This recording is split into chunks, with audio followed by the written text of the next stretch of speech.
Hey Baddies, we want to take a quick minute to shout out our amazing sponsor, Eli Lilly, for supporting our mission here on Baddie to Baddie. Because of their generosity, we can keep these important conversations about breast cancer awareness, education, and advocacy going strong for our community of women of color. We send our sincere thanks to our partners at Eli Lilly for standing with us. Calling all permanent makeup artists. Discover how you can join our mission to empower breast cancer survivors of color with specialized permanent makeup services. It's more than makeup, it's a movement. Connect with us and find out how you can contribute to this empowering cause by visiting baddiebeautycollective.com. In return, you will receive free breast health education, permanent makeup trainings, and much more.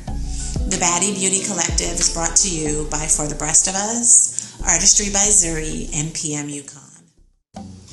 If you're a breast cancer survivor looking to boost your confidence and add a bit of swag to your new normal, this is your invitation to explore free and discounted permanent makeup services by artists trained in the specifics and nuances of skin for women of color.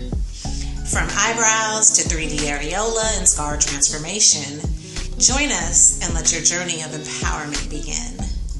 Check out the Baddie Beauty Collective, brought to you by For the Breast of Us, Artistry by Zuri, and PM Yukon by visiting baddiebeautycollective.com. Welcome to Baddie to Baddie, a monthly podcast by For the Breast of Us, the first breast cancer community for all women of color, where we share real-life experiences, information, and education to help you live your best life after a breast cancer diagnosis.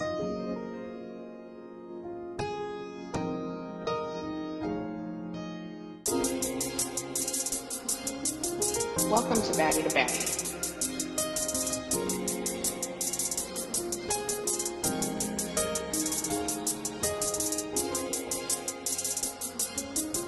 Welcome to Baddie to Baddie.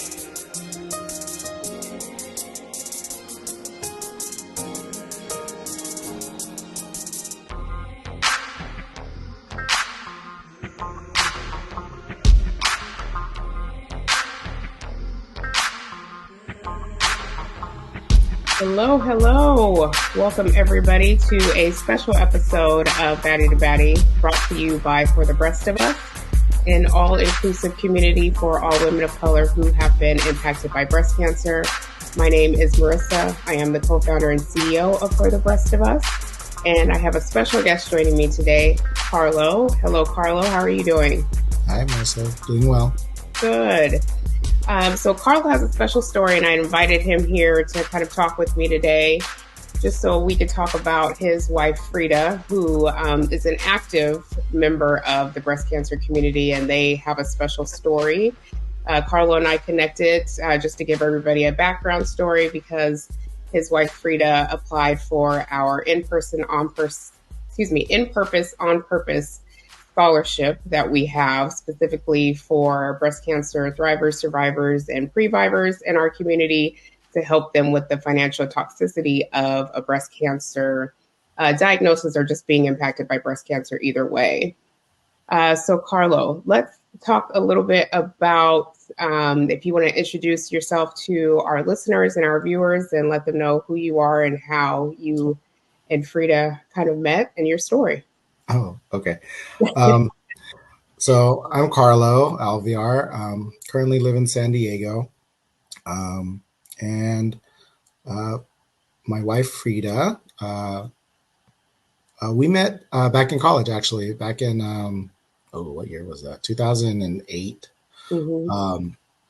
And so pretty much, we were in the same grade and went through college, and probably it wasn't until our third year till we started realizing that maybe we like each other. It didn't start off so easily. We actually were going against each other in our Filipino organization when we met at UCSD. So we were actually both running for the same position, and mm-hmm. So there was some animosity towards each other at the beginning. But eventually, once the dust settled, and we, even though even though I won. We still ended up working together. We still ended up, doing a lot of things for our community, specifically the Filipino community at UCSD. Mm-hmm. And then, um, we went along our way as college students, and then ended up becoming best friends. Yeah. And then realized that, we should start going out. So um, that happened about our third year, and so we've been together a while. We were together since 2005, so Okay. about 19 years. Oh, And wow. then, Yeah. but yeah, so uh, we have three kids. We have a 10-year-old, an 8-year-old, and a 5-year-old Mm-hmm. who are doing amazingly well, and they're in school. Good. Um, but they're there, and then, I mean, basically after graduation from UC San Diego, we both decided that we're just going to stay here. So, I mean, it makes sense. She's born and raised in San Diego. I am originally from the San Francisco Bay Area, Okay. but I never moved back Yeah. because found a good home here. Mm-hmm. So, um, did our best to help the community in any way possible. And for her, she did a lot of community work, especially with the breast cancer community. But even before that, I mean, you could go into the different baby wearing communities and plant communities, and actually building communities here in San Diego. So Yeah. not just within the Filipino community, but I mean, her reach expanded to a lot of underserved, underrepresented communities at San Diego, and specifically at UCSD. She would work tirelessly on trying to uplift voices and those around her. So I making love sure that it. everyone had the same access and retention that they could have. So Yeah. And so, in terms of Frida's breast cancer diagnosis, how old was she when she was diagnosed? I believe she was, let's see, 2022. So she would have been, oh man, what was I that? Like 37, 36 or 37, Mm-hmm. 36. And then, yeah, Yeah. so 36. And then she was diagnosed with breast cancer 2022 in about June or July, after she found a lump in her breast in February. So it's a bit of Mm-hmm. the portion of breast cancer that's really unfortunate, is just how long until you actually get a diagnosis from the time that you So, feel did something. she have to wait a while to actually be seen? Yeah, I mean, it was hard to get seen. It was hard to like, hey, for her to tell her doctor, like, we need to get this checked. And then because she was so young, like, it wasn't like high priority. Right. But they ended up getting her seen in, I want to say, like May or June. I can't remember the timeline anymore, but something Mm-hmm. around there. And then finally she heard, the words that she dreaded, and we all dreaded, was like, yeah, you have it. So Yeah. yeah. When she was diagnosed back in 2022, she was originally diagnosed with stage 3 breast cancer, correct? I think they were back and forth between stage 2 and stage 3. And at Mm-hmm. that time, I think they knew that the lymph nodes were involved, but they didn't know to what extent. Mm-hmm. So at that point, what was recommended was she goes through chemo first, and then, which was, when they went through chemo, trying to understand, will this actually affect your type of cancer? And in the end, it wasn't, as beneficial as they were hoping. It didn't exactly shrink it; it just cleaned up the margins. Yeah. Which, at that point, it was like basically surgery's next. So surgery, and then radiation. Yeah. So, and then during surgery, that's when they figured out, there's more lymph node involvement. We need to get more lymph nodes out of there. So at Okay. that point, I mean, for her, that was the one thing that she dreaded, was hearing that portion, like that. She woke up from her surgery just asking specifically about those. And yeah, Right. as soon as she heard, like, yeah, you have lymph node involvement, like, I mean, that's what you don't want to hear, but that's what she heard. So Right. And now you have a unique perspective. Usually whenever we're interviewing or talking to other people in the community, it's actually people who have either been diagnosed or they have, a predisposition of, a genetic mutation, but you are actually coming from a caregiver side. So how can you speak to that as being someone who took care of somebody that was diagnosed with breast cancer? It was challenging, but it wasn't something that I wasn't ready for. Like, when I married her, she's my partner. So of course, in sickness and in health really meant that, right? I really meant that. So, um, for us, it was definitely, just something that we just had to do whatever we could to do whatever she needed. Right. And then in that case, also whatever the kids needed and wouldn't necessarily need to be only on her. Right. And Right. it was never really that, but I mean, I had to take a little bit more of a role there. Right. Which was fine. Like, I love being a dad, so it's not the worst thing. But so I think it was, it had its challenges. She took like every step of the way. Like, I don't know if you've seen her Instagram or whatever, but she was always smiling throughout every treatment. Even, granted, also tears and frustration and what have you, but she was still smiling through a lot of it. And that was just her. So I think part of the challenge would have been if we were really in a financial struggle, which partially we were, right? We had to rely on a lot of things that, we didn't have full amount of resources, but luckily her insurance through her work was actually one of the better ones, right? I would go with her to the chemo, what do you call it? Where they administer chemo. Right. And I would hear copays, like ridiculous amounts of thankfully we don't have, like, ours was $20. Like, I was like, thankfully, like, you have, like, where we were fortunate to have that type of insurance to be able to, like, still, cover most of the, the costs. A lot of it was taken care of through insurance. So that was helpful. But granted, I mean, it was still like a strain. Like, she had to stop working for a little bit.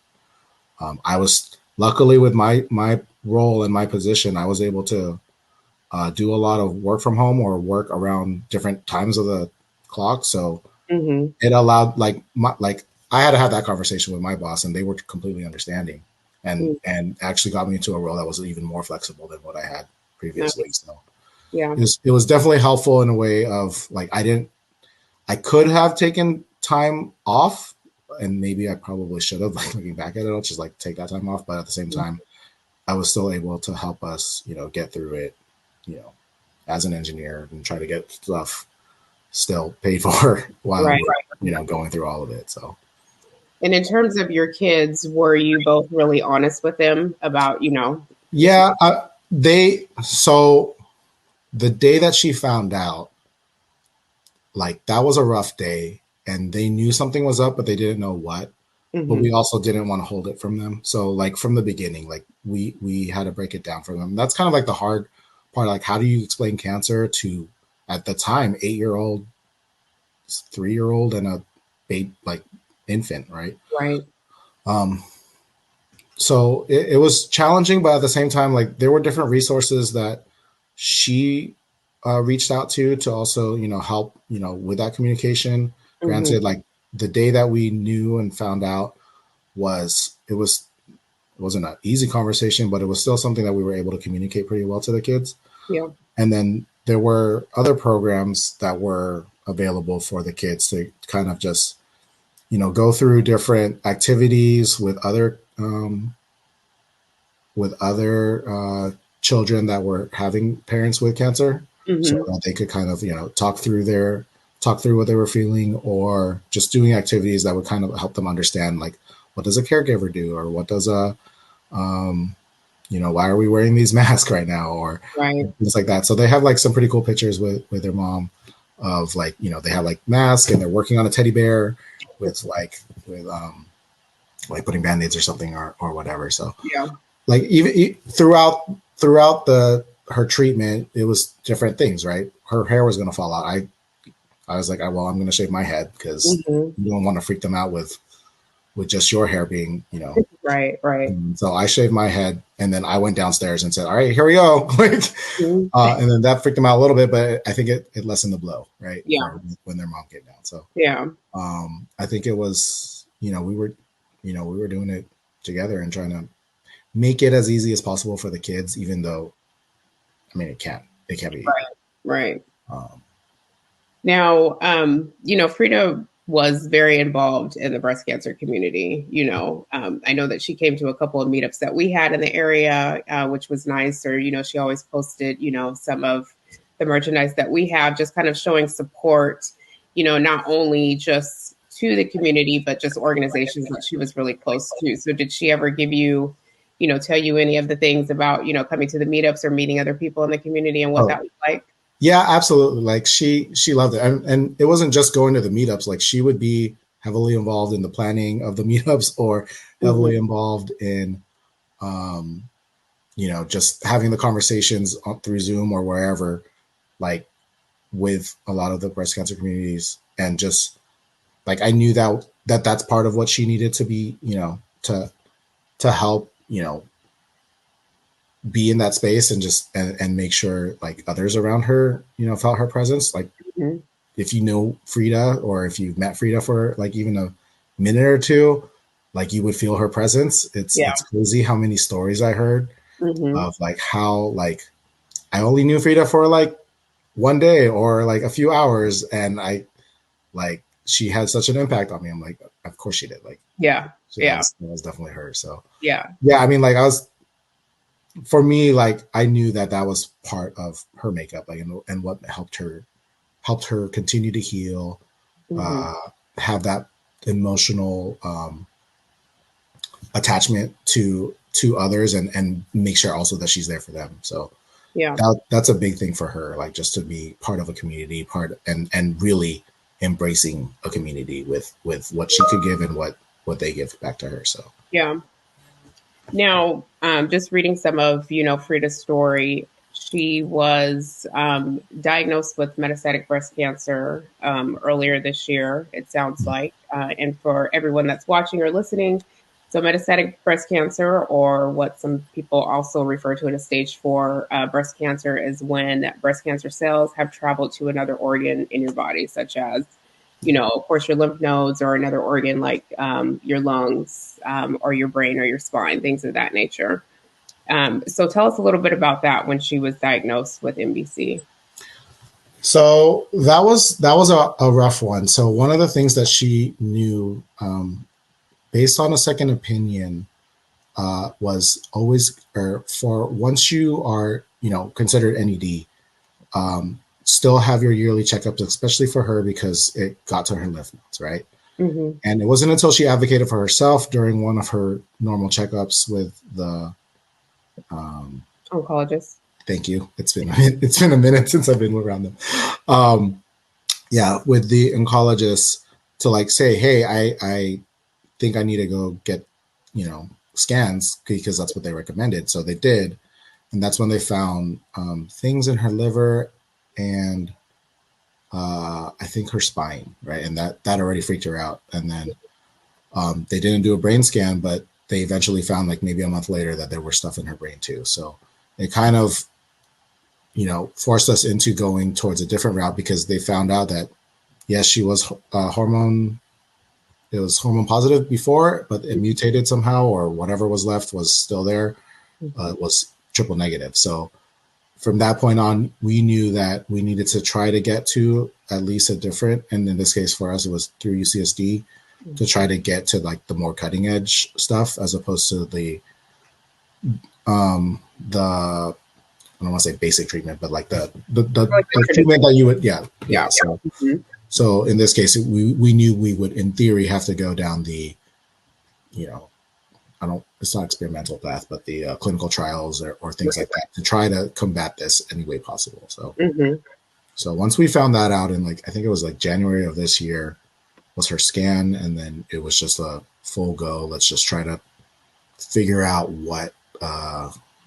where we need to go, get the best, care for you wherever it is. And so we moved to UCSD and started doing her her brain radiation is where we started with. Mm-hmm. And then, but yeah, so that's where we were, but then also taking time and just like saying like, all right, we don't know what this is going to be. Like, we know obviously it's not good. What can, what are some things that we're going to just do? And just, for her, it was making sure that whatever we did for our kids was like the best. Right. So for Kayla's 10th birthday, she really wanted it to be special. And her thing to me was, I don't know if I'm going to be here for her next one, so I want to make this as big as possible. So we did. Yeah. Yeah. And so, even going through her Instagram, before and then, even now, just seeing some of the pictures and everything, I could see how she wanted to, embrace, her children, and then some of the activities that you guys were doing, which was definitely beautiful. And like you said, it sounds like that was mostly her focus and her purpose of wanting to do that. Yeah. And I know that this, may be a hard conversation for you to have. And so I thank you so much for, being here to share it, not only with me, but with our listeners as well. But, it's real and it's honest. And it's one of the reasons why I wanted to have the conversation. But if you don't mind talking a little bit about maybe the couple of weeks even leading up to when she passed away, because the funny thing about it is, when we opened up the applications for the In Purpose, On Purpose scholarship, we opened that right at the beginning of April. And I think Frida was one of the couple of last people to apply for it. And, we had a committee of, other thrivers in the community who went through all of the applications, and they submitted her as being one of the ones chosen to receive that grant. And, this was without them even knowing, what her situation was, or even that, she, had transitioned. But just because of her story and what she wrote into us and who she was in the community is one of the reasons why they wanted to award her that scholarship grant. So if you don't mind telling everybody, what those couple of weeks were like, even just with you and her and with your children. Yeah. So don't worry about it being hard on me. It's kind of part of the deal that I knew that we would talk about. So, and it's part of the healing too. So I'm okay with it. Right. So about January of this year, she was actually really, she had like a cough that she couldn't get rid of anything. Right. And we couldn't figure out, what it is. And, they kept saying, just trying all the different medications of clearing a cough, like which one of these are actually going to, clear it out. So, it wasn't until maybe sometime mid-March when we finally, I think we had to go to the ER because they were saying like, oh, it looks like you have an infection or something because one of your blood counts was high. So we went. We were actually supposed to go to Disneyland that weekend, and so we went. And then they said, you know what, let's put you on these medications. Like, you can go home, but let's keep an eye on it and keep monitoring it, but basically treat you for like as if you have some kind of virus or bacteria, whatever you give antibiotics for, right? So antibiotics to try to clear it, and it didn't completely help. And then we knew that around that same time we had to start her brain radiation. So then we went to brain radiation to try to essentially, like, part of understanding metastatic breast cancer, you got to go where the cancer is, and if it's in the brain, you can't use chemo to get through to it. So you definitely need to go do that and take care of that. So that's what we had to do. So she already had like 5 sessions, and by the 6th session, the cough was so bad, like it was hard for her to get up the stairs at that time. And so she, after one of her, I think after her 5th session, the nurse there was like, I don't feel comfortable about you going home. Let's bring you to the hospital. So then we went to the ER that day, and that was, I want to say, like March 26th or 27th, something around that. And we were there basically for 2.5 weeks. I had support from her family to watch the kids because they were still going to school, but they would come up after school if they didn't have soccer or something in the afternoon or on the weekends. But we were basically there a lot of time. And I want to say, like, for the first 2 weeks, we were pretty much trying to figure out, all right, when are we going to get out of here? Yes, she had to have like a procedure done that day where we went to the ER to remove fluid around her heart, which is what was causing her to cough a lot, and there was a lot of fluid. It was kind of, but those were kind of like the signs, like it's getting like worse, right? So, Right. so they had to remove the fluid, and it was looking like, all right, maybe we just go to chemo now and try to get, try to combat this any way we can. So we went the chemo route while we were at the hospital. So, I mean, that was part of it, just trying to figure out what can we do to get you out of here, right? And then, like, so people would come visit, and she was obviously online trying to either apply to things or just update people and just talk to people, because I mean, that's what she loved doing. So, Right. So she would do that, and then it wasn't until like maybe the last week or that Saturday or something like that. Like, we were just talking all of a sudden, and then all of a sudden, like, she had like some seizure, right, or something. It looked like a stroke, and it was pretty scary. But I was like right in front of her, so I knew, like, hey, nurses, hurry up and get over here. Like, by then, I already knew who all the nurses were, so it's going to be easy to go, find who was working with her that day and get their help, right. And then they had to just kind of, run a bunch of tests, say it was a mini stroke or something, but it's probably due to the brain mets actually acting up now. And so, like, with that comes with like heavy, more sedated medicine to try to like combat the anti-seizure. And so, like, obviously in the hospital, you're kind of like dealing with a whole lot of different medicines and trying to find the right balance. And by then it was like she was pretty out of it for the last like 4 days, but like she knew people were there. She could still acknowledge them. The talking wasn't as much there, but at the same time, she knew like exactly who was with her, whoever visited. Yeah. I think one of her best friends came by like the day that she actually felt like where she was just like laying and just tired, right? But she knew that, like, enough to say, like, I don't want to see you here, who was her, her bestie from best friend that came by, and she was like, for her, that was like, she knows who's here, she knows who's with us, and then so I think but yeah, it was just up and down while we were there at the hospital.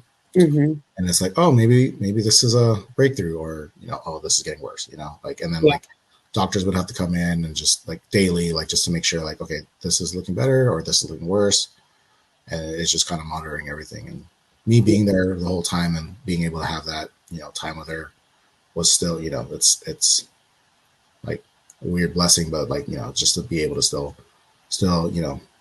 be there with her was nice.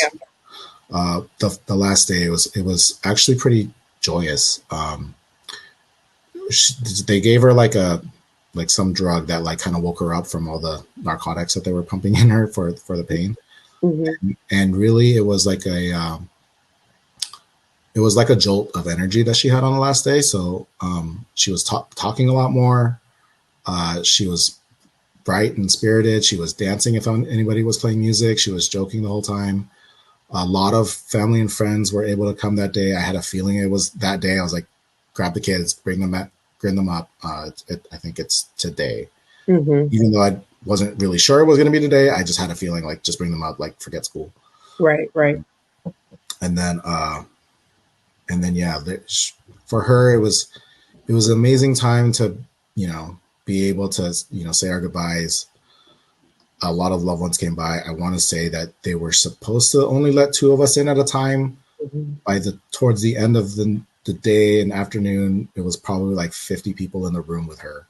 Yeah, that's nice. With her. So, and she knew who was there. Like, she could respond to, like, we were sending, like, or I told people, like, send voicemails, send videos or whatever, and she was responding to each one of them. I'm like, oh, this is. Yeah. So. And so how are you and your kids doing now? How are we doing? So, it's, I think, relatively speaking, pretty well. Mhm. It's interesting, right? That same day, like with the kids came up, but we were able to get closure with her while there. Like they have little thumbprints and stuff, Yeah. and I think that helped. Thumbprints with her, and I think that helped them. And then, but then I also had to break it down for them. Like this is the last day, and say goodbye and say I love you. And it wasn't until I had to do that where they really like, because obviously they were just holding cards that said like get well soon or whatever, right? So Right. it's like that was, I had to get some help from the child services that was actually there. I was like, hey, you're here, thanks for helping me.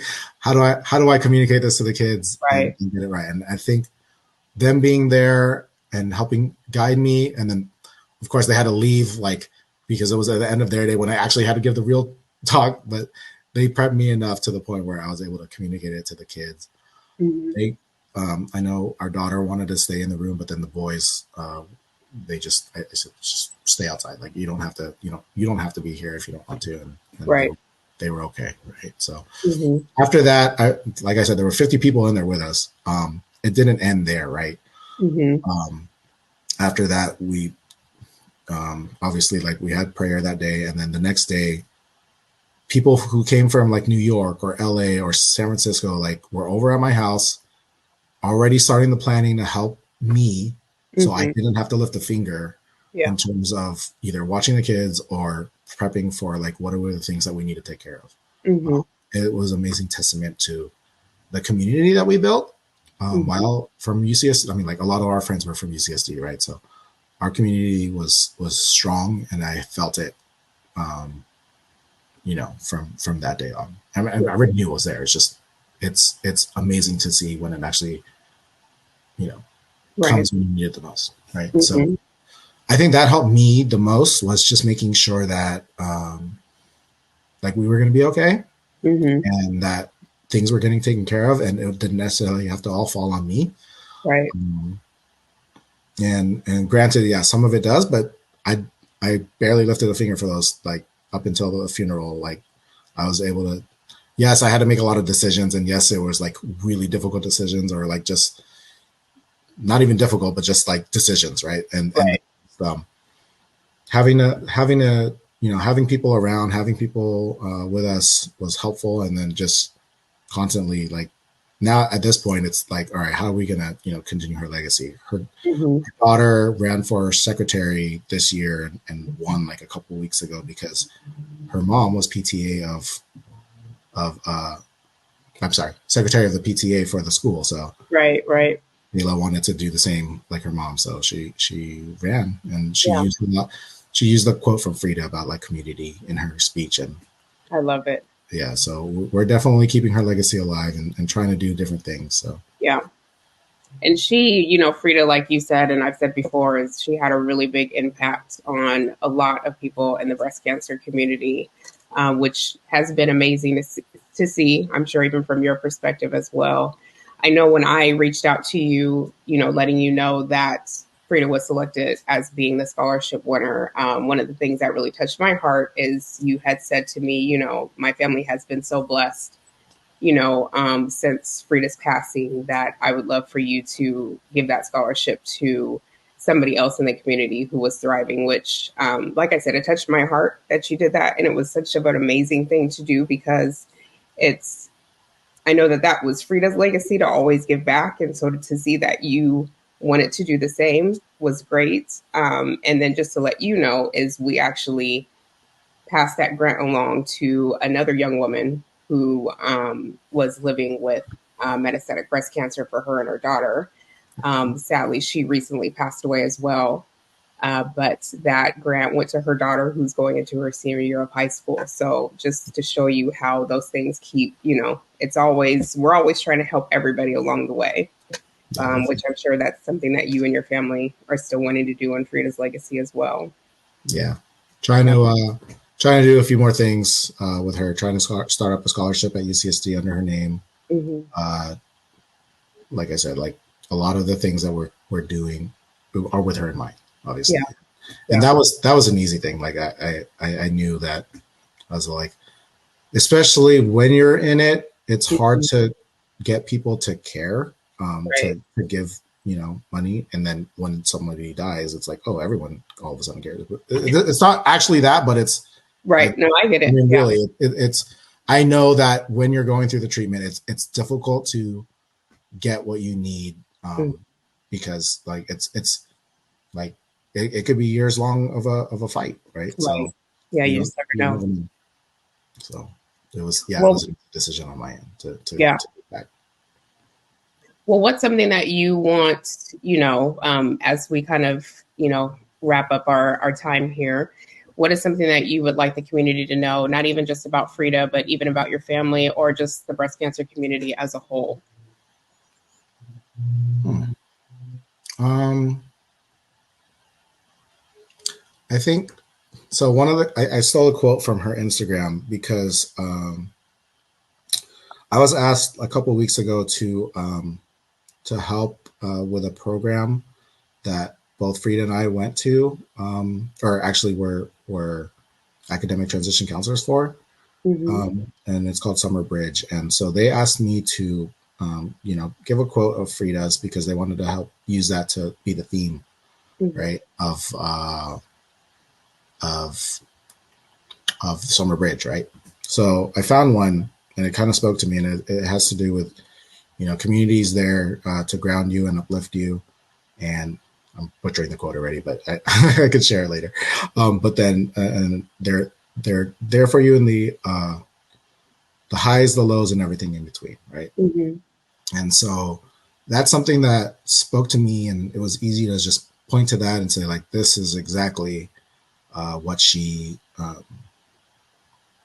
you know, uh, fought for her life for, Mm-hmm. to make sure the community felt her presence and vice versa. So Yeah. um, I'm using that quote a lot more now to a lot. Though I need to get it right, but Yeah. she definitely wrote it, and it's on her Instagram somewhere. Mm-hmm. And Yeah. now it's the theme for Summer Bridge, and then they asked me to keynote speak for and talk about Frida during there. So Yeah. I love it. so I was able to do that. So another way to give back. So we'll keep doing Exactly. Yeah. No matter how big or how small, it's still something. Yeah, definitely. And then I know one of the things that she did do, and you can see it on my cup. Or can you? Nope. Okay. It says "You are loved." Mm-hmm. She made a bunch of these for a lot of the people in the cancer community, and she Mm-hmm. sent it out to them. Right? She made something like that, and then this one that says like "You are enough." Mm-hmm. And so like they're little like cards that she made to just support others, Yeah. and then we actually turned those into stickers, and now a lot of people have them. And we were able to hand that out to to people during the funeral. But definitely nice reminder for us to just have Yeah. on stuff. So, Exactly. yeah. Yeah. Well, Carlo, I definitely want to thank you for joining me today and sharing, a little bit about your family and Frida and the work that she was doing here in the breast cancer community. As I told you before, she made a really big impact, and as well as you, like we will continue to honor her legacy and the work that she's been doing. And I know that you and I will keep in touch and make sure that we keep Frida's legacy alive. Awesome. Thanks, Marissa. Yeah. Appreciate it. I'm happy to join you for this. So thank you. Thank you. Thank you. Mhm. And for everybody that's watching, thank you for joining us for another episode of Baddie to Baddie, and we will talk soon. Thank you. This is another Baddie creation brought to you by For the Rest of Us. Don't forget to subscribe to Baddie to Baddie wherever you get your podcasts. And follow us on Facebook and Instagram at For the Breast of Us, on Twitter at The Breast of Us, and check us out online at breastofus.com. Thanks for listening.